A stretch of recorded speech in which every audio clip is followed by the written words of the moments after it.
자, 이 의문의 변동은 우리가 지난번에 의문 체계에 대해서 공부했었잖아, 그렇지?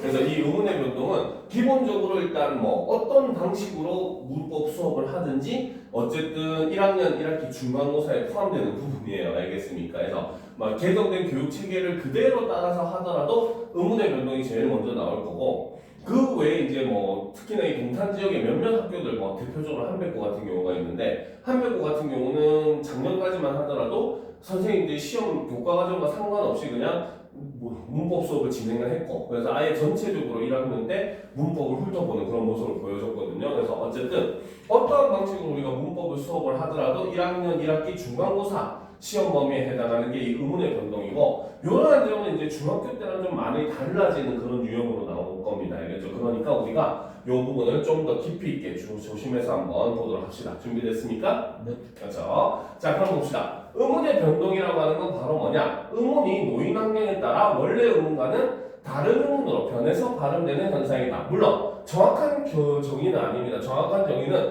밑에 걸 보는 게 좀 더 나아요. 알겠죠? 그럼 여기서는 이제 우리가 뭘 봐야 되느냐? 바로 이 의문의 변동이라고 하는 건 바로 뭐다? 모든 언어에서 공통적으로 나타나는 현상입니다. 알겠습니까? 즉 사람의 발음기관의 모양은 백인이라고 해도 흑인이라고 해도 황인이라고 해도 다 똑같아요. 알겠습니까? 그러다 보니까 모든 인간의 그런 그 발음 구조라고 하는 거는 다 똑같은 상황이고 그렇기 때문에 그러한 상황에서 인간이라고 하는 사람이 존재가 그 말을 할 때는 항상 이런 의문의 변동 현상이 꼭 일어난다는 거죠. 예를 들어서 우리가 영어를 배울 때 Nice to meet you 하잖아, 그렇죠? 자 여기서 보면 you 할 때 meet에서 보면 t 발음이 우리 국어로 하면 티귿 발음인데 이것이 you라고 하는 반모음이랑 만나가지고 국영화가 일어나는 이런 모습으로 볼 수 있거든요, 알겠죠? 그래서 이런 모습들은 우리가 모든 언어에서 공통으로 나타난다라고 볼 수 있다는 거죠. 자, 의문의 변동이 그럼 일어나는 이유는 바로 뭐냐? 자, 고등학교식으로 표현하면 발음의 경제성 때문이다라고 이야기를 합니다. 자, 여기서 이제 우리가 발음의 경제성이라고 하는 거는 바로 뭐냐면 쉽게 말하면 발음을 보다 쉽고 편하게 하기 위해서라는 거죠. 우리가 경제의 원리가 바로 뭐냐? 최소 투자, 최대 이윤이거든요. 알겠습니까? 그러니까 발음을 할 때도 최소한의 노력으로 많은 정보를 전달하려고 하다 보니까 이런 발음의 경제성의 원리에 입각해서 의문의 변동이 발생을 하게 됩니다. 알겠습니까? 자, 의문의 변동은 자 크게 먼저 종류를 살펴보면 일단 크게 네 가지로 나눌 수가 있는데 바로 교체. 교체가 무슨 뜻이야? 그렇지. 있던 게 다른 걸로 변하는 걸 우리는 교체라고 볼 수 있죠. 그럼 반면에 축약은 요약? 그렇지. 줄어드는 거. 네. 두 개가 만나서 하나로 줄어드는 현상을 우리는 축약이라고 해요. 알겠습니까? 그럼 첨가는 더하는 거예요. 그렇지. 없던 게 새로 생기는 거. 이것을 이제 우리는 첨가라고 볼 수 있고 그럼 탈락은 제거하는 거예요. 그렇지. 있던 게 사라지는 거. 이런 걸 우리는 탈락이라고 볼 수 있어요. 자, 그런데 실제로 2015년 개정교육과정 이후부터는 오히려 이제 이런 교체, 축약, 첨가, 탈락의 의미를 제대로 알고 있으면은 훨씬 더 직관적으로 판단할 수 있도록 바뀌었습니다. 교육과정이. 알겠죠? 그렇기 때문에 학생들이 판단하기에는 오히려 이전 2009년 교육과정까지의 내용보다는 훨씬 좀 편하게 됐어요. 가장 대표적인 예를 들어보면은 우리가 기존에는 음절 끝소리 현상 중에 하나로 겹받침의 발음을 집어넣었거든요. 근데 겹받침이라는 발음, 받침이 두 개 있는 경우 겹받침을 발음하게 되면 하나가 소리가 나지 않고 발음 중 하나만 소리가 나거든요. 알겠습니까? 그렇기 때문에 2015년 개정 교육과정에서는 이것을 그냥 하나가 소리가 나지 않는 현상이니까 탈락이다. 이런 식으로 따로 분류를 하게 됐거든요. 알겠습니까? 그렇기 때문에 이런 모습은 오히려 학생들에게는 뭐다 좀 더 판단하는데 좀 더 수월해졌다라고 볼 수가 있어요. 특히나 고등학교 그 모의고사 형태의 그런 문법 문제라고 하는 게 중학교 때랑 완전히 달라질 수밖에 없는 이유 중에 하나가 바로 뭐냐면 고등학교는 그래도 기본적으로는 이것과 관련된 조항을 제시를 해줍니다. 알겠습니까? 그러니까 몇몇 조금 잔머리 잘 굴러가는 학생들은 오히려 중학교 때보다 고등학교 시험이 훨씬 더 풀기 좋다라고 얘기하는 애들도 있어요. 왜? 중학교 때 내가 일일이 달달달달 외워가지고 공부를 했어야 됐다면 고등학교는 어느 정도 내용만 이 숙지를 하고 있으면은 이미 관련된 내용을 제시를 해주니까 그걸 토대로 기억력을 좀 더 되살려가지고 문제를 풀면 되니까 훨씬 더 편해졌다라고 이야기를 하기도 합니다. 알겠습니까? 그런데 사실 그 과정에서도 우리는 함정에 빠질 수 있는 요소들이 많으니까 그런 걸 중심으로 우리는 이번에 이런 내용들을 배우게 될 겁니다. 알겠습니까? 네. 자, 그럼 이제 우리가 첫 번째 교체부터 한번 살펴보도록 합시다. 자, 교체라고 하는 것은 자, 말 그대로 한 의문이 노인 환경으로 인해서 어떻게 다른 의문으로 변해서 발음이 되는 현상을 우리는 교체라고 합니다. 알겠습니까? 자, 요걸 이제 우리가 쉽게 수학 공식처럼 표현을 하면은 A 더하기 B가 있는데 이것이 C 더하기 B가 되는 여기서 보면 A가 C로 변화를 했잖아요. 그렇죠? 이렇기 때문에 이제 교체가 되었다라고 이야기를 한다는 거죠. 그래서 기존에 원래 하나의 의문이 다른 의문으로 변해서 소리 나는 현상을 교체라고 합니다. 알겠습니까? 네. 자, 그런데 이제 여기서 그럼 한 가지 질문을 해보면 자, 교체 현상이 일어나면 의문수에는 변화가 있을까요? 없을까요? 없어요. 그치. 그래서 요즘 최근 이제 고등학교 모의고사도 없고 내신도 똑같아요, 사실. 고등학교 내신 문법 문제는 사실 전부 다 모의고사 이용으로 나옵니다. 알겠습니까? 고1도 다 그래요. 최근에 이제 모의고사의 트렌드를 보게 되면 중학교 같은 경우는 어떤 현상 하나를 중심으로 묻는 경향들이 많아요. 알겠죠? 그런데 그 고등학교에 올라오게 되면은 어떤 단어가 일으키는 모든 현상들을 다 중심으로 묻는 문제들이 많이 등장을 합니다. 그러니까 중학교 때보다 판단해야 될 게 굉장히 더 복잡해졌다는 거죠. 그렇죠? 그리고 최근에 이제 모의고사 유형에서 가장 많이 나오는 유형, 가장은 아니지만 많이 나오는 유형 중에 하나가 뭐냐면 어떤 단어가 이러한 여러 가지 현상들을 겪고 난 다음에 최종적으로 의문수에 어떤 변화가 있었는가 이런 걸 묻는 문제도 꽤 많이 나오고 있어요. 그래서 이런 개념들은 꼭 알아둘 필요가 있습니다. 그렇기 때문에 교체는 바로 뭐다? 의문 수의 변화는 그렇죠? 존재하지 않는다 라고 볼 수 있다는 거죠. 됐습니까? 네. 자, 그러면 이제 교체 현상 중에 제일 첫 번째 거 바로 음절 끝소리 규칙을 한번 살펴보도록 합시다. 알겠죠? 자, 음절 끝소리 규칙은 일단 개념을 보면 받침 소리로는 기역, 리은, 디귿, 리을, 미음, 비읍, 이응의 7개 자음만 발음한다. 그렇죠? 그래서 뭐 학교에서 선생님은 가느다라 물방 그런 거 이렇게 가르치고, 그렇지? 우리 머신만들은 그녀 다리만 보여 막 이렇게 외우고, 그죠? 이렇게 외우면 되는 거죠. 근데 여기서 이제 사실 조건이 하나 있기는 합니다. 알겠습니까? 자, 전제 조건은 바로 뭐냐면 자, 여기서는 지금 이렇게 하지 말고 받침 소리라고 표현을 했지만 요 받침 소리는 정확한 의미로 얘기를 하면은 자음이 어말 또는 다른 자음 앞에 올 때 이런 개념으로 보시면 됩니다. 알겠습니까? 자, 일단 적어놓도록 합시다.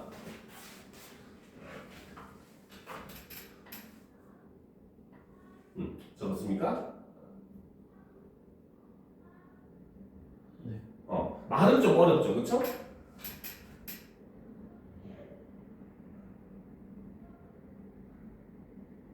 그렇지? 자, 말은 좀 어렵지만 사실 생각해보면 정말 어려운 말은 아니에요. 고등학교 과정이 사실 그래요. 그러니까 이런 조금 어려운 용어를 써가지고 겉으로 보기에는 조금 어려워 보이지만 실제로 우리가 그 내용을 파보면 사실 별로 어려운 내용은 아닙니다. 알겠죠? 자, 여기서 자음이 말에 온다는 것은 말 그대로 그 뭡니까? 음절이든 낱말이든 끝날 때 자음으로 끝난다 이런 소리고, 끝날 때 자음으로 끝난다는 건 결국 받침 소리를 얘기하거든요. 자, 예를 들어서 우리가 학이라고 하는 낱말이 있다고 보도록 합시다. 알겠죠? 자, 그죠? 학이라고 하는 낱말은 제일 마지막에 뭘로 끝났습니까? 기억.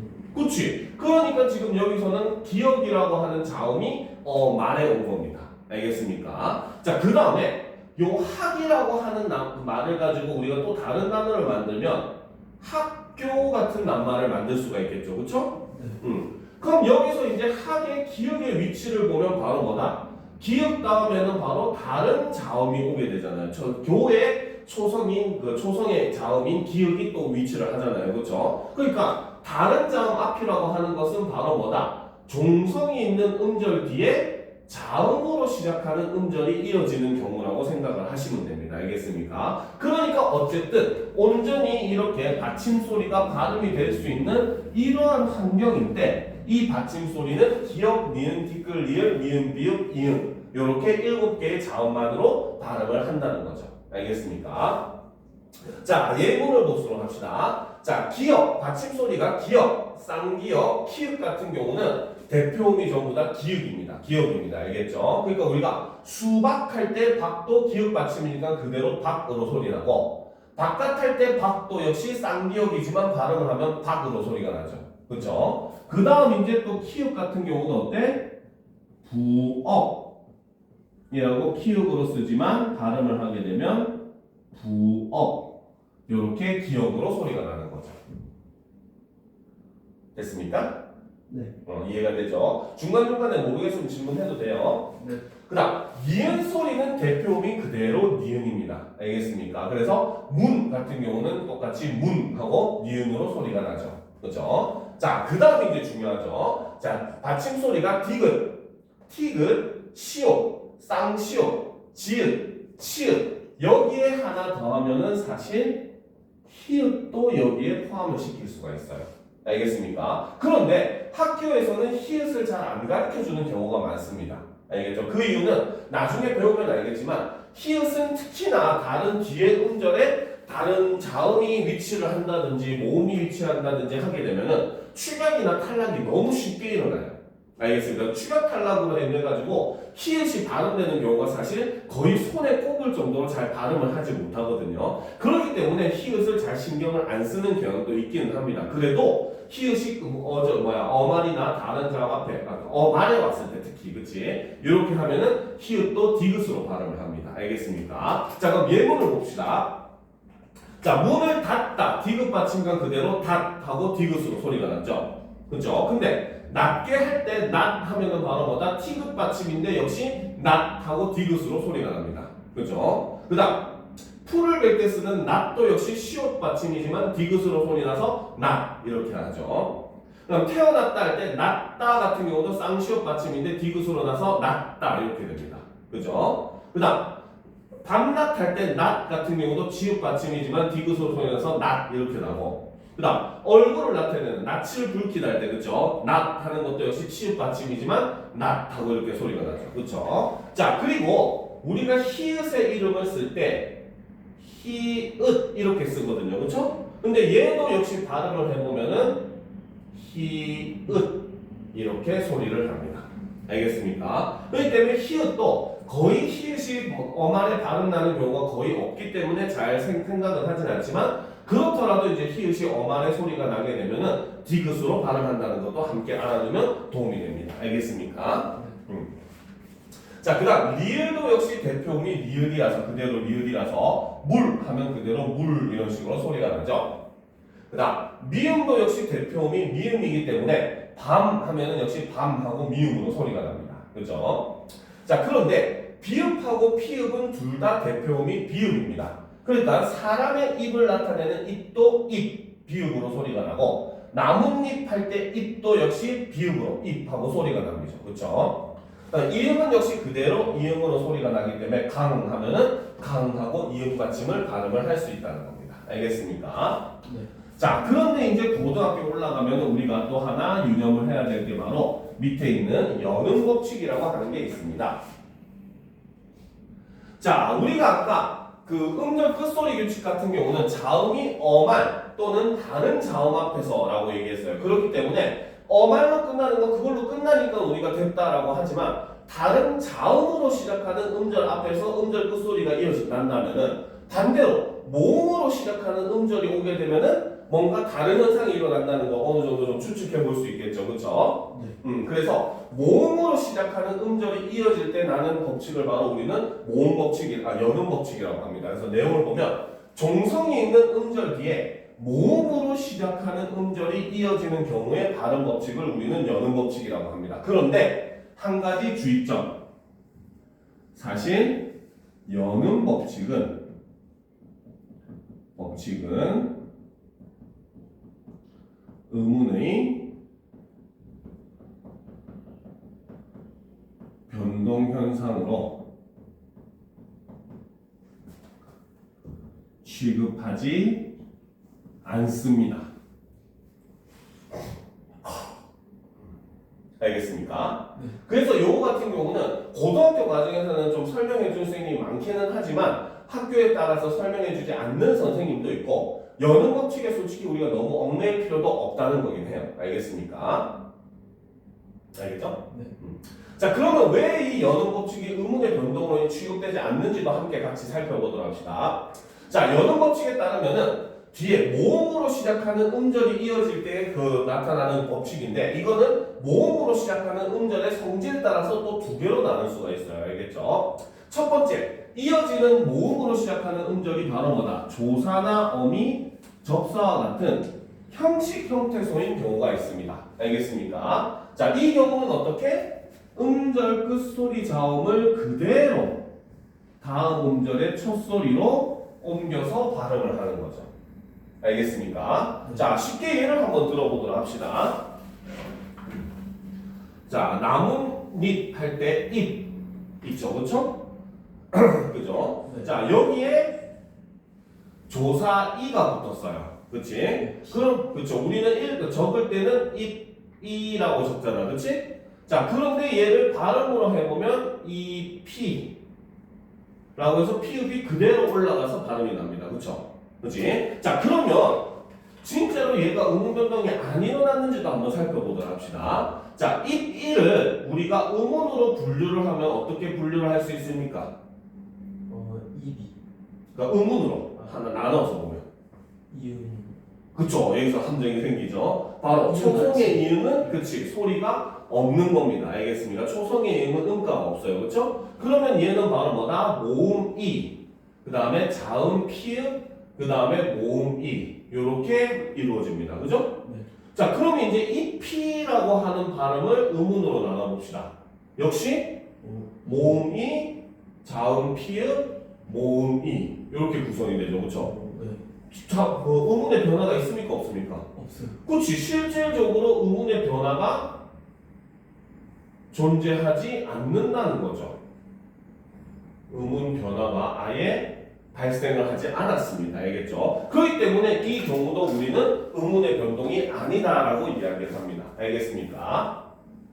자, 그래서 보면 밥이 같은 경우는 바비 인형 아니죠? 그렇지. 바비 이렇게 소리가 나죠. 낯을 같은 경우도 낯을, 입에 같은 경우도 입에. 자, 요거 조심해야 되죠. 부엌에 같은 경우는 부엌해가 맞습니다. 부엌을 같은 경우도 부엌클이 맞아요. 알겠죠? 근데 학생들 자꾸 부엌에, 부엌을 이렇게 발음하잖아요. 그렇지? 이런 거는 잘못된 발음이에요. 알겠습니까? 그래서 부엌해, 부엌클 이렇게 발음해야 됩니다. 알겠습니까? 그 다음 밖으로 같은 경우도 밖으로 이렇게 발음이 돼야 되는 거야. 알겠죠? 자, 이거는 겹받침도 똑같아요. 음절 끝소리에 겹받침이 오는 경우는 어떻게? 오는 경우는 겹받침 중 뒤에 자음만 다음 음절의 첫 소리로 옮겨서 발음을 합니다. 알겠습니까? 자, 그래서 밟다 같은 경우는 리을 비읍 받침인데 이것이 밟아서 비읍만 올라가는 거예요. 알겠죠? 네. 그다음 갑이 같은 경우는 뭐야? 비읍 시읍 받침에서 시읒이잖아, 그렇지? 뒤에 있는 시읍만 올라가서 갑시가 됩니다. 근데 갑시가 되는 이유는 나중에 된소리 되기를 배울 거예요. 그때 보시면 되고 할트니 같은 경우도 티근만 올라가서 할트니. 다약을 같은 경우도 이것도 우리가 실수하는 거죠. 맨날 아이들이 닭을 이러는데 실제로는 달글이 맞아요. 네, 알겠죠? 근데 여기서 요즘 최근에 시험에 많이 나오는 단어가 하나 있습니다. 알겠습니까? 자, 바로 뭐냐면 여덟이라고 하는 낱말에 이라고 하는 조사가 붙잖아요. 그쵸? 얘는 발음을 어떻게 해야 되겠어? 여덟비. 그치. 얘는 발음을 하면은 여덟비 이렇게 해야 돼요. 근데 학생들은 전부 어떻게 여덟이 하잖아. 그치? 네. 틀린 발음이라는 겁니다. 그래서 요거는 여덟비 하면은 얘야 그래 우리가 좀 착각했겠지. 부엌클 같은 경우 마찬가지로 좀 착각했겠지 볼 수 있잖아. 그치? 얘 같은 경우는 아무리 생각해도 애들 입장에서는 이게 과연 맞는 발음인가 헷갈려 하거든요. 그렇죠? 네. 근데 얘가 정확한 발음이 맞습니다. 8B. 알겠죠? 이거는 표준 발음상으로 하면 8B가 맞아요. 알겠죠? 그래서 이런 거는 머리에 꼭 넣어야 돼요. 최근에 모의고사도 그렇고 내신도 그렇고 요 단어의 발음 묻는 문제가 굉장히 자주 나오고 있어요. 알겠습니까? 아무것도 아닌 것 같지만 정확한 이해가 없으면 굉장히 헷갈리고 틀릴 수밖에 없는 그러한 경우다라고 볼 수가 있다는 겁니다. 알겠습니까? 자, 그러면 이제 우리가 두 번째로 넘어갑시다. 자, 아까 앞에서 살펴본 거는 음절 끝소리 그렇죠? 연음 법칙에서 그 뜻이 없는 형식 형태소가 이어진 경우인데 두 번째는 바로 뭐다? 음절이 의미를 갖는 실제 형태소인 경우라는 거죠. 그렇죠? 자, 이 경우는 어떻게 한다? 바로 음절 끝소리 자음을 대표음으로 바꾼 다음 이어지는 음절의 첫 소리로 옮겨서 발음을 합니다. 알겠습니까? 즉 아까 앞에서 얘기했던 무슨 현상? 음절 끝소리 현상이 일어난다는 거죠. 그러면 쉽게 말하면 여기서 말은 뭐다? 음절 끝소리 자음을 대표음으로 바꾼다라고 하는 거는 이꼴 다른 말로 얘기하면 음절 끝소리 현상이 일어났다. 이렇게 설명을 하면 됩니다. 자, 그러면 당연히 음절 끝소리 현상이 일어났고 그게 다음으로 올라가서 발음을 하는 거기 때문에 음절 끝소리 현상이 일어났다. 이렇게만 설명해도 틀린 설명이 아니게 되는 겁니다. 알겠죠? 그렇기 때문에 이 경우도 바로 뭐다? 음절 끝소리 현상만 일어났다 하면 되기 때문에 이 경우도 뭡니까? 연음 법칙은 의문의 변동으로 인정하지 않는다는 거죠. 알겠습니까? 자, 저기서 보면 나달 같은 경우는 자, 우리가 낫알이라고 하는 단어죠. 그렇죠? 자, 이거는 자, 낫과 알이 합쳐진 말이고. 그렇죠? 그러니까 발음으로 하면 어떻게? 나달. 그렇지. 일단 대표음이 변해서 낫알이 된 다음에 이것이 다음 음절로 올라가서 나달이 되는 거죠. 알겠습니까? 그러면 이 경우만 보게 되면은 얘는 뭐다? 니은, 아, 디귿, 아, 리을 이렇게 되잖아요. 그렇죠? 얘의 경우는 뭐다? 음운으로 나누면은 니은, 아, 티귿, 아, 리을 이렇게 되잖아요. 그렇죠? 그럼 결과적으로는 티귿이 디귿으로 변했다. 요거 하나만 보면 되고 여기서 티귿이 디귿으로 변한 이유는 종성의 발음이기 때문에 바로 음절 끝소리 규칙이 적용되었다. 요거 하나만 보면 된다는 거야. 모든 음운 변동 현상은 솔직히 말하면은 요렇게도 설명할 수 있지만 돌려도 설명을 할 수 있는 경우도 있어요. 알겠죠? 근데 이런 경우에는 모든 음운 변동 현상을 설명할 때는 간단한 걸 우선적으로 답으로 찾습니다. 알겠습니까? 그러니까 이게 여러 가지 형태로 변해가지고 하는 거 너무 복잡한 방식으로는 설명을 하지 않는다는 거예요. 알겠죠? 그렇기 때문에 이 경우도 역시 뭐다? 음절 끝소리 현상이다라고만 설명하면 되고 그렇기 때문에 의문의 변동 현상으로 인정하지 않는다는 겁니다. 무슨 말인지 알겠죠? 그래서 하지만 우리가 이런 의문의 변동 현상을 설명을 할 때는 요 연음 법칙을 또 설명을 안 하면은 학생들이 이해 못하는 경우가 굉장히 많습니다. 그래서 이것도 함께 알아두면 좋습니다. 알겠습니까? 네. 자, 그러면 이제 우리가 좀 재미있는 얘기를 하나 해보도록 합시다. 자, 바로 많이 하는 말이 있죠. 바로 맛있다. 자, 이 단어는 맛있다가 맞을까, 맛있다가 맞을까? 일단 맛있다라고 봐요. 보통은 그렇게 많이 발음하잖아, 그렇지? 네. 자, 근데 우리가 일단은 연음 법칙을 따져가지고 이제 우리가 조금 낱말을 분석을 해봅시다, 알겠죠? 자, 맛있다 같은 경우는 뭡니까? 맛이라고 하는 낱말과 있다라고 하는 낱말이 합쳐진 경우예요, 그렇죠? 네. 자, 있다라고 하는 말은 뜻이 있을까 없을까? 있다. 있죠 뜻. 그렇지. 그럼 얘는 실질적인 의미가 가지고 있는 실제 형태소가 뒤에 붙은 거잖아요. 그렇죠? 네. 그러면은 연음을 할 때 어떻게 하랬어? 받침이 뭘로 변한 다음에? 디귿. 그렇지. 대표음인 디귿으로 변한 다음에 올라가는 겁니다. 알겠죠? 있다. 그렇지. 그러니까 얘는 어떻게? 있다가 되고 다시 대표음이 돼가지고 그러면 올라가서 맛있다. 이게 표준 발음입니다. 알겠습니까? 그런데 중요한 건 이거죠. 하도 방금 우리 친구가 얘기한 것처럼 많은 사람들이 맛있다, 맛있다, 맛있다 이렇게 발음을 하니까 현재는 맛있다를 복수 표준어로 인정을 해주는 겁니다. 알겠죠? 그러니까 원칙적으로는 맛있다가 발음하는 게 원칙이에요. 이것이 원칙이라는 겁니다. 하지만 뭐다? 현재 아 짜장면 자장면. 그치. 현재는 맛있다도 표준 발음으로 인정만 해줄 뿐인 겁니다. 알겠습니까? 예외적으로 인정을 해준다라고 보시면 되는 거예요. 알겠습니까? 그렇다고 해서 표준 발음으로 인정된다고 해서 그렇기 때문에 전부 다 올바른 발음은 아니라는 겁니다. 알겠죠? 그러니까 원래도 자장면이라고 하는 건 중국의 작장면에서 왔거든요. 그러니까 원래 이름은 자장면이었어. 알겠죠? 근데 하도 사람들이 앞에 강세를 줘서 짜장면 하니까 현재는 짜장면으로 쓰고 읽는 것도 전부 다 표준어로 인정을 해주는 거예요. 알겠죠? 그래서 이런 것들은 예외적으로 인정하는 거지 원칙적으로는 올바른 발음은 아니다라는 것도 함께 알아두면 도움이 많이 될 겁니다. 알겠습니까? 네. 자, 그럼 다음 페이지로 넘어갑시다. 자음동화.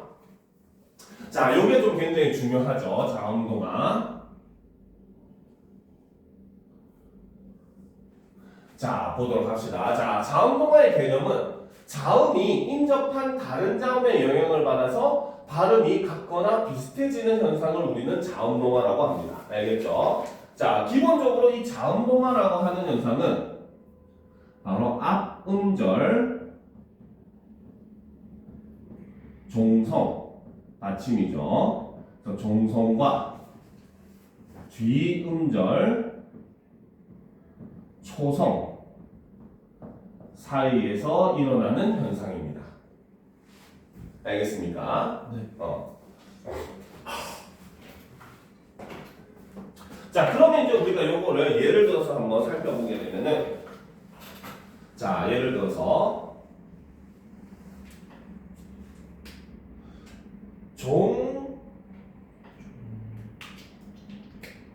종로라고 하는 단어가 있다고 생각을 해봅시다. 알겠습니까?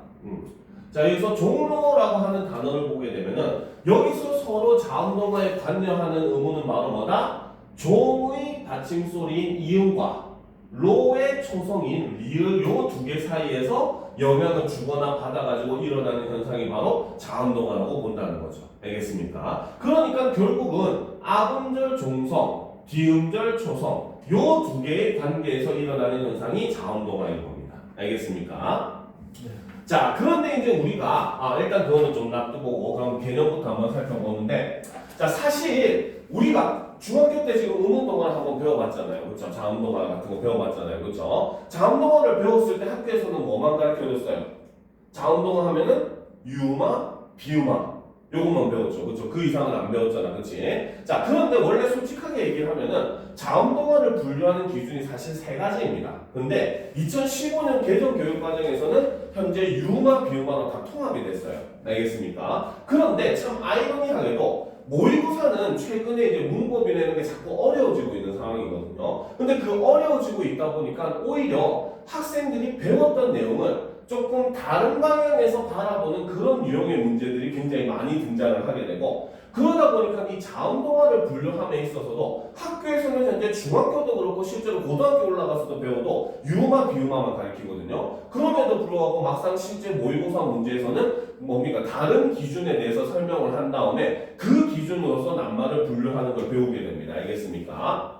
자, 그러면 우리는 당연히 고등학교의 전체적인 그 뭡니까? 실력을 위해서 준비를 하고 있기 때문에 자음동화의 기준 전체를 다 배워볼 거예요. 알겠죠?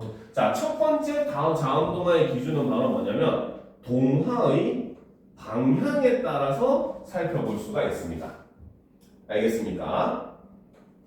자, 그래서 동화의 방향에 따라서 살펴보면 바로 순행동화, 역행동화, 상호동화 이렇게 세 가지로 나눌 수가 있어요. 알겠죠? 순행이 무슨 뜻이야?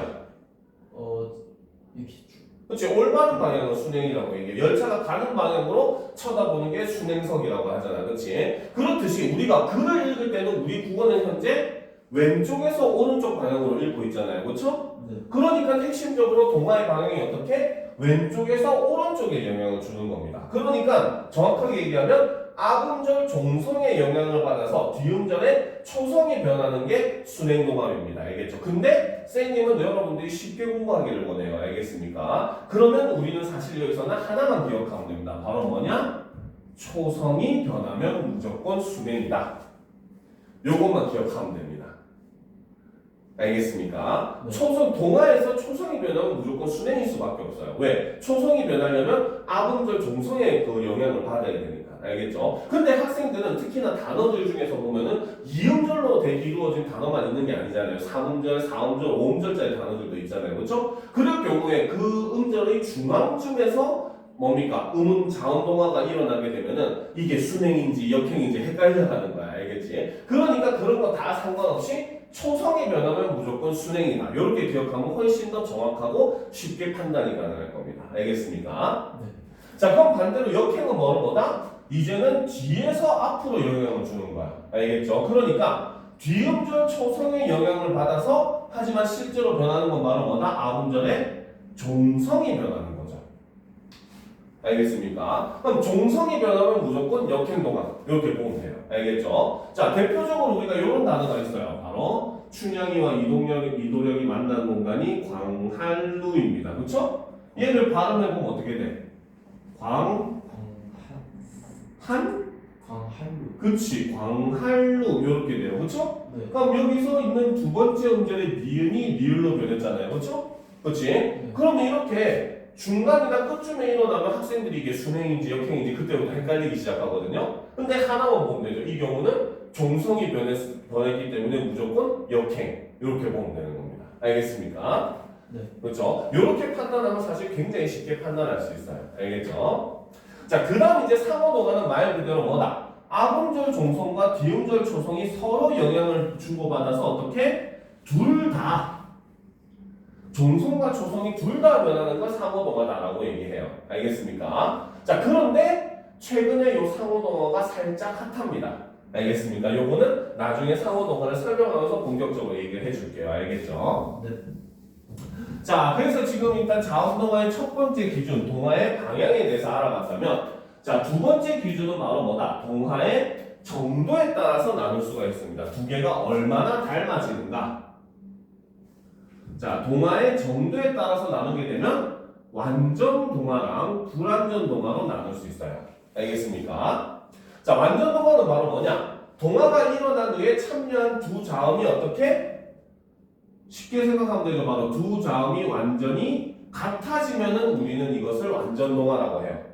알겠습니까? 여기서 닫는을 보면 디귿과 니은이 서로 영향을 주고받았는데 닫는, 니은이 됐잖아. 그치? 그러면 이 경우는 완전 동화가 되는 거죠. 알겠습니까? 우리가 밥을 할 때 물을 맞추는 걸 밥물이라고 하잖아. 그치? 네. 얘를 발음하면 밥물 이렇게 되거든요. 그러면 그치? 동화가 일어난 다음에 둘 다 미음으로 똑같아졌잖아. 그치? 이러면 완전 동화.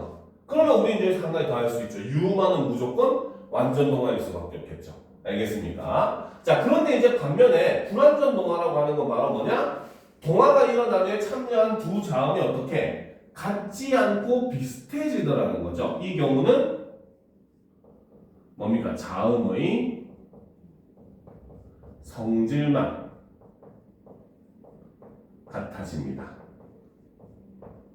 소리의 성질만 같아져요. 알겠죠? 그러니까 비음이 되니까 비음화. 그렇죠? 비음으로서만 같은 거지 서로 모양은 다르더라는 거야. 예를 들어서 아까 얘기했듯이 종로 같은 단어를 보면은 이음 리을이 종로라고 해서 이음 니은으로 둘 다 비음이지만 뭡니까? 형태는 이음과 니은으로 완전히 같지 않잖아요. 그렇죠? 이러니까 이런 경우는 불완전 동화다라고 얘기한다는 거죠. 자, 그 다음 이제 세 번째가 요즘 학교에서 배우는 거죠. 바로 소리의 성질에 따라서 나누면 비음화와 유음화로 나눌 수가 있습니다. 알겠습니까? 요거는 학교에서 메인으로 배우는 거기 때문에 잘 알아둬야 돼요. 알겠죠? 네.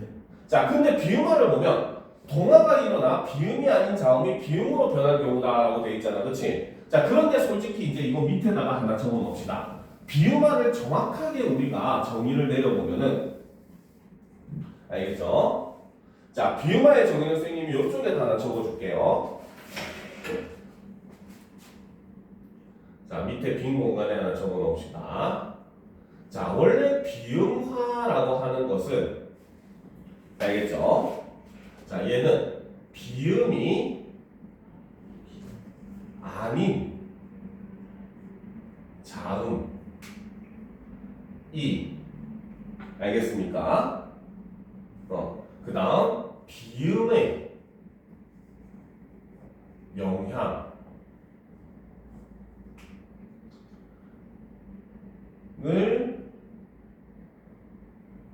받아 그렇죠? 비음으로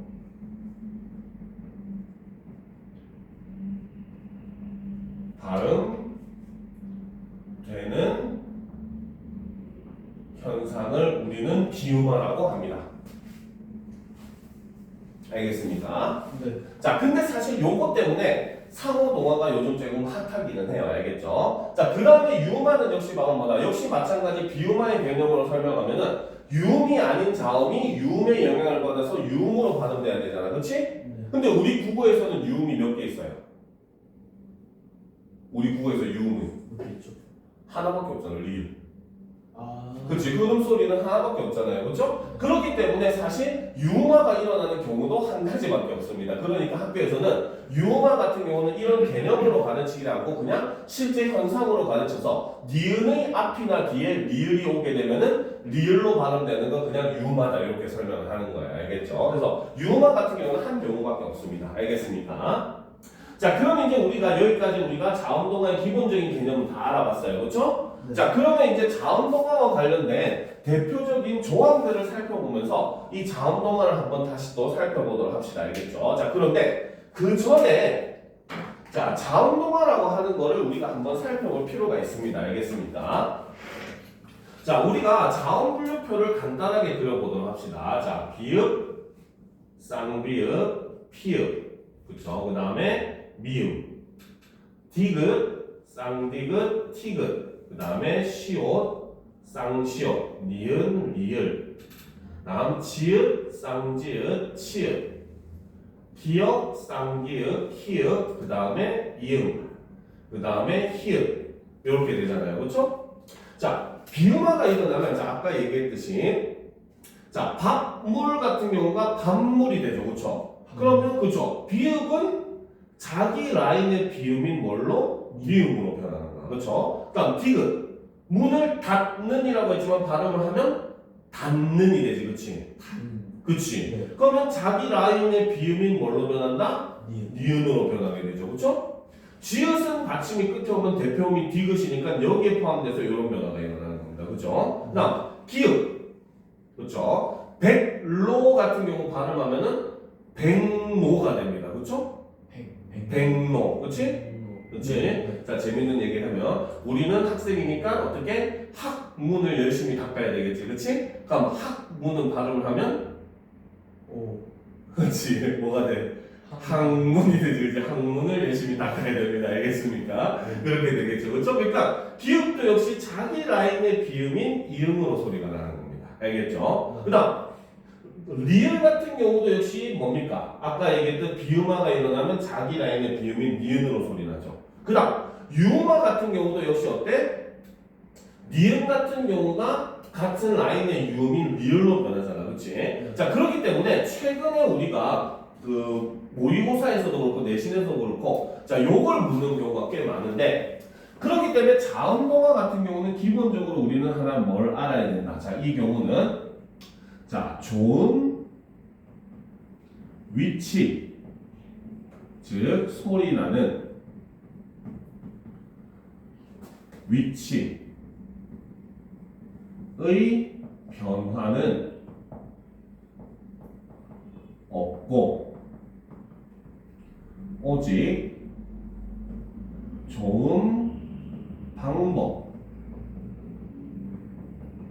바로 소리 내는 방법의 변화만 일어난다. 요게 최근 최근에 모의고사에서 은근 자주 묻고 있는 내용입니다. 네. 알겠습니까? 그래서 이런 거 우리가 조금 유의를 하면서 그러면 본격적인 적어놓을 거면 적어놓읍시다. 알겠죠?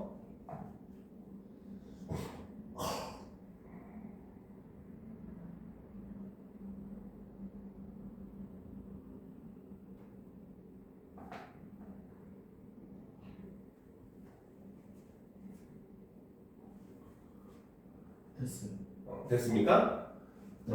자, 그러면 이제 우리가 진짜 직접 조항을 통해서 살펴보도록 합시다. 자, 받침 기역 이거는 대표음이죠. 그러니까 쌍기역이든 키읔이든 기역 시역이든 리을 기역이든 전부 다 대표음은 기역입니다. 알겠죠? 그래서 받침 기역, 디귿, 비읍은 니은 미음 앞에서 이응 니은 미음으로 발음한다라는 거. 즉 받침 소리가 변하죠. 그렇죠? 그러니까 이거는 전부 다 역행동화에 속하고 그리고 기역이 이응으로, 디귿이 니은으로, 비읍이 미음으로 자기 라인의 비음으로 변했기 때문에 이 경우는 비음화라고 볼 수 있다는 거죠. 알겠습니까? 그래서 우리가 묵는 같은 경우도 뭡니까? 대표음인 기역으로 변해서 묵는이 되고 이것이 비음화가 일어나서 묵는 이렇게 됩니다. 알겠죠? 낱말 역시 마찬가지 대표음인 디귿으로 변해서 낱말이 되고 이것이 비음화가 일어나서 낱말이 되는 거죠. 그렇죠? 밥만 같은 경우도 비읍이 역시 대표음은 그대로 비읍이니까 비읍 그대로 쓰였고 근데 미음 앞에서 비읍이 비음으로 변해서 밥만 이렇게 된다는 거죠. 알겠죠? 네. 이해가 되죠? 이해가 안 되면 바로바로 질문해야 돼요. 네. 자, 근데 보도록 합시다. 또 다음. 자, 받침 미음 이음 뒤에 연결되는 리을은 니은으로 발음을 합니다. 그래서 강릉 같은 경우도 역시 어떻게 뭡니까? 이음 뒤에 있는 리을이 니은으로 변했기 때문에 이 경우는 초성이 변했기 때문에 순행동화에 해당하고 그쵸? 유음인 리을이 비음인 니은으로 변했기 때문에 이 경우도 비음화로 분류를 한다는 거죠. 알겠습니까? 그 다음 담력 같은 경우도 담력 이렇게 소리가 나는 거죠. 그렇죠? 자, 그런데 이제 중요한 거 봅시다. 자, 받침 기역 비읍 뒤에 연결되는 리을도 니은으로 발음한다. 이 경우 다시 니은의 영향으로 받침 기역 비읍은 각각 이음 미음으로 발음한다라는 거죠. 그렇죠? 이게 상호동화입니다. 알겠습니까? 그런데 아까 얘기했던 선생님이 상호동화가 요즘 좀 핫하다고 했어요. 그렇죠? 그 이유가 바로 뭐냐면 자, 받침 기역 비읍 뒤에 연결되는 리을도 니은으로 발음합니다. 자, 이 경우 우리는 비음화라고 판단을 할 수 있을까요? 없을까요? 할 수 있어요. 왜요? 안 되나요? 왜요? 이유를 알아야지 중요한 거. 항상 모든 건 중요한 건 이유를 알아야 됩니다.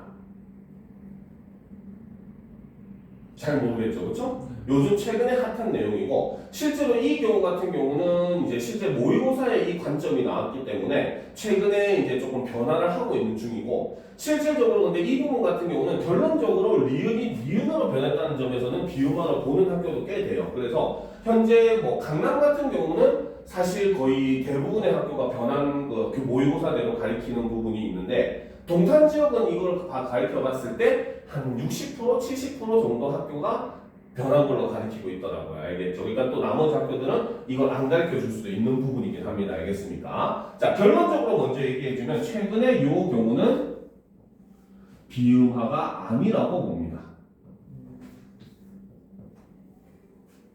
알겠습니까? 네. 자, 이걸 비음화로 안 보는 이유는 비음화의 정의를 다시 한번 살펴보면은 우리가 납득을 할 수가 있어요. 알겠죠? 비음화의 정의를 보면 뭡니까? 비음이 아닌 자음이 비음의 영향을 받아서 비음으로 발음되는 게 비음화야. 그렇지? 네. 그러면 비음이 아닌 자음인 리을이 비음인 니은으로 변한 거는 맞아요. 그렇죠? 네. 그렇죠? 근데 뭐가 없어? 리을이 비음으로 되기 위해서 영향을 주는 비음이 존재하지 않잖아요. 즉 여기서 보면 이 비음화의 조건 중에 비음의 영향을 받아라고 하는 부분을 성립하지 못하더라는 겁니다. 알겠습니까? 그래서 이건 옆에 적어 놓읍시다. 바로 자, 비음이 아닌 즉 유음인 리을에 영향을 주는 비음이 존재를 하지 않더라는 겁니다. 알겠습니까? 네. 아까 얘기했듯이 비음의 영향을 받아서 비음이 돼야 되는데 영향을 주는 비음이 없이 갑자기 뜬금없이 비음으로 변해버리는 현상이라는 거죠. 알겠습니까? 자, 근데 이제 이어지는 이 경우 다시 어떻게? 다시 이 니은의 영향으로 받침 기읍, 비읍은 각각 이음, 미음으로 발음을 하는 요거는 비음화로 봅니다. 그러니까 최근에 바로 이 상호동화라고 하는 건 사실 존재하지 않고 바로 뭐다? 두 번째 있는 요 경우에 비음화만 인정을 한다는 거죠. 알겠습니까? 그래서 이 경우는 어쨌든 니은은 비음이고 그렇죠? 그러면 비음이 아닌 기읍, 비읍이 비음인 니은의 영향을 받아서 비음인 이음, 미음으로 바뀌었기 때문에 뒤에 있는 경우는 비음화로 인정을 한다는 거. 그래서 이게 조금 최근에 학교마다 약간 갈리는 부분이긴 합니다. 알겠습니까? 그래서 우리가 백리 같은 경우는 어때? 원래는 백리가 되는 거고 그렇죠? 그래서 먼저 여기서 리을이 니은으로 변해서 소리가 났고 그 다음 백리 그래서 기읍이 이음으로 소리가 나서 뭡니까? 비음화가 일어나게 되는 모습을 보여주더라는 거죠. 그렇죠? 다음 협력 같은 경우도 보면 비읍이 이제 그 니은이 리을이 먼저 니은으로 돼서 협력이 되고 그 다음에 미음이 이제 비읍이 미음으로 돼서 협력 이렇게 되는 거죠. 그렇죠. 됐습니까? 네. 자, 그래서 이 상호동화 같은 경우는 최근에 조금 이렇게 핫한 부분이 있다라는 거 알아두는데요. 근데 이거는 아까 얘기했듯이 실제로 대부분 학교가 다 그렇게 가르치진 않아요. 알겠습니까? 그래서 학교에 따라서 갈 필요는 있습니다. 알겠죠? 이거는 유의를 해줘야 되고. 근데 최신 트렌드의 예민한 학교일수록 이렇게 변환대로 가르치는 경우가 많아요. 알겠죠? 자, 그 다음 이제 뭡니까? 유마죠. 니은은 리을의 앞이나 뒤에서 리을로 발음을 하는 겁니다. 그렇죠? 그래서 줄 넘기 같은 경우도 줄 넘기, 그렇지? 광한루 같은 경우도 광할루 이렇게 되는 거죠. 자, 그런데 이제 사실 고등학교는 중학교랑 다른 점이 예외에서 오히려 질문을 더 많이 합니다. 예. 그렇죠. 중학교 같은 경우는 사실 그 자체의 변화 현상을 묻는 경우가 많다면은 고등학교는 오히려 깊이 있게 공부해서 예외를 더 알아야 됩니다. 알겠죠? 자, 그런데 다음과 같은 단어들은 뭡니까? 리을을 오히려 거꾸로 니은으로 발음을 한다는 거죠. 즉 바로 뭐다? 유마 환경이지만 역으로 비음화가 일어나는 경우들이 있더라는 거죠. 알겠습니까? 그렇지? 네. 자, 어떤 라면을 제일 좋아해요? 전 신라면을. 그렇지. 우리가 신라면이잖아. 그렇지? 네. 그럼 이 경우는 원래는 어떻게 해야 돼? 유마 환경, 니은의 뒤에 리을이 왔으니까 유마로 신라면 이렇게 해야 되잖아. 근데 신라면이라고 잘 안 하죠. 어떻게 해? 대부분 신라면 이러잖아. 그렇지? 오히려 뒤에 있는 라면의 초성인 리을은 니은으로 변해가지고 신라면 이렇게 하잖아. 그렇지? 그래서 이런 경우로 생각을 하면 됩니다. 알겠죠? 자, 그래서 대표적으로 의견란인데 그래서 원래는 의결란 해야 되는데 의견란. 그렇죠? 자, 임진란. 임진왜란을 줄여서 임진란이라고 하는데 이것도 임진란이 돼야 되는데 임진란. 요거는 밑줄 쳐놓읍시다. 요거는 시험에 잘 나와요. 네. 자, 그 다음 결생산량 같은 경우도 원래 생산량이 아니라 생산량 이렇게 되죠. 그렇죠? 그 다음 결단력 같은 경우도 결단력 이렇게 됩니다. 그죠? 네. 자, 그 다음에 이제 공권력 요것도 조심합시다. 자, 공권력 같은 경우도 보면은 공권력이 아니라 공권력이 됩니다. 알겠죠? 근데 요거 같은 경우 조심을 해야 되는 이유가 사실 또 있어요. 바로 뭐냐?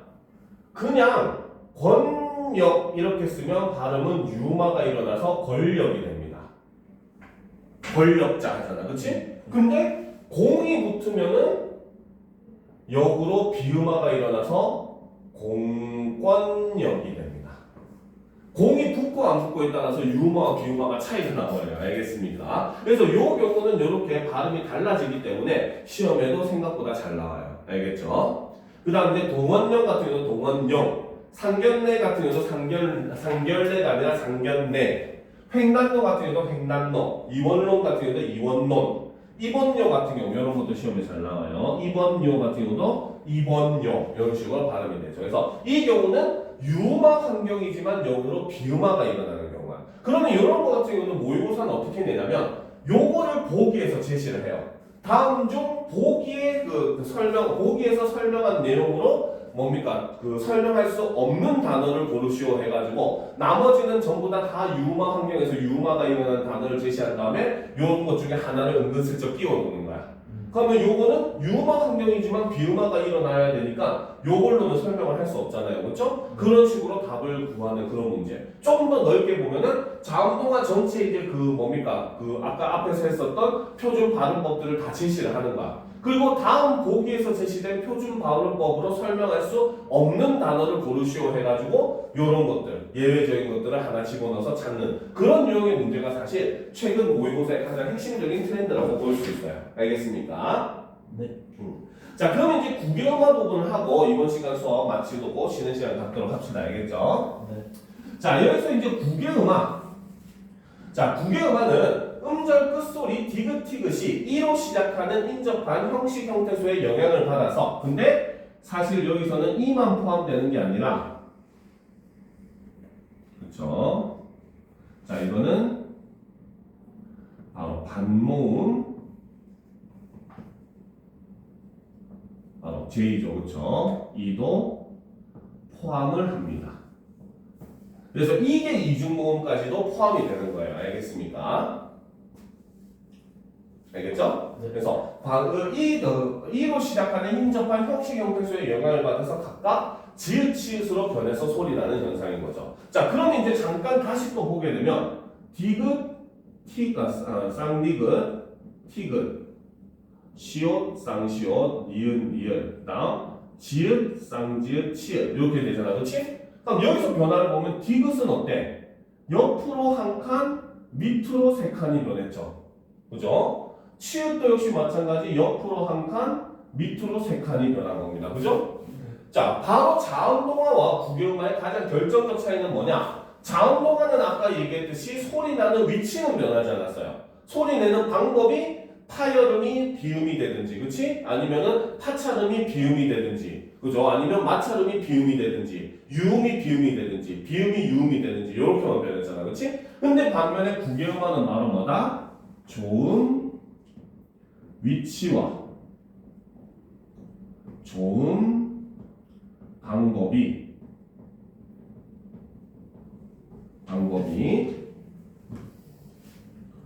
모두 변화를 하는 것이 바로 국영화의 특징인 겁니다. 알겠습니까? 요거는 꼭 적어놓읍시다. 그래서 국영화와 자음동화를 비교하는 문제가 이런 식으로 해서 은근 나옵니다. 알겠습니까? 됐죠? 네. 그걸 제외하면 나머지는 국영화는 솔직히 제일 쉽기는 하죠. 그치? 자, 그런데 이제 여기서 또 하나 우리가 국영화의 개념을 조금 하나 알아둘 필요가 있기는 해요. 알겠죠? 자, 국영화를 보면은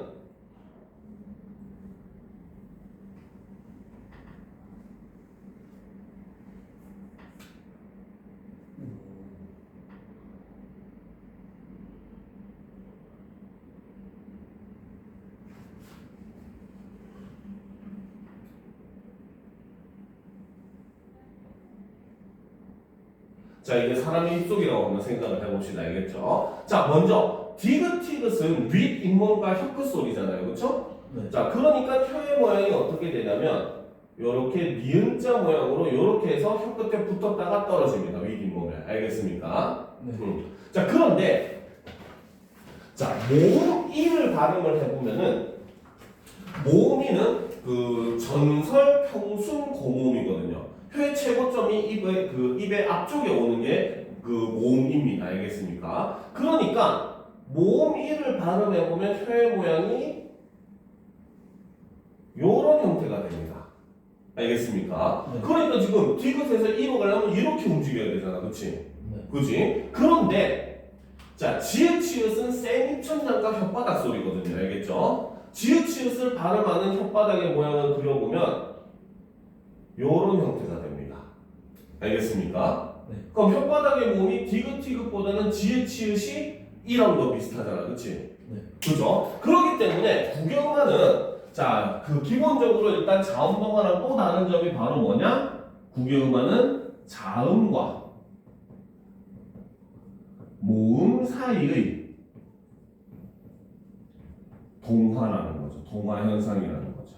자음 동화 같은 경우는 자음과 자음 사이에 일어났던 동화 현상이라면 구개음화는 자음과 모음 사이에서 일어나는 동화 현상이라는 좀 독특한 모습을 보여줍니다. 그래서 방금 얘기했듯이 위리먹과 혀끝 소리인 디귿티귿이 모음 이의 영향을 받아서 센 입천장과 혀끝 소리인 경구개음이 지읒치읒으로 변해서 발음나는 걸 구개음화라고 한다는 거죠. 그리고 이거는 이게 이중모음을 만나도 같은 현상이 일어납니다. 알겠죠? 네. 자, 다음 페이지를 보면 자, 역시 마찬가지 디귿이 히와 만나면 축약이 먼저 일어난 후에 구개음화가 일어납니다. 알겠습니까? 자, 예를 들어서 보면 이런 경우가 있죠.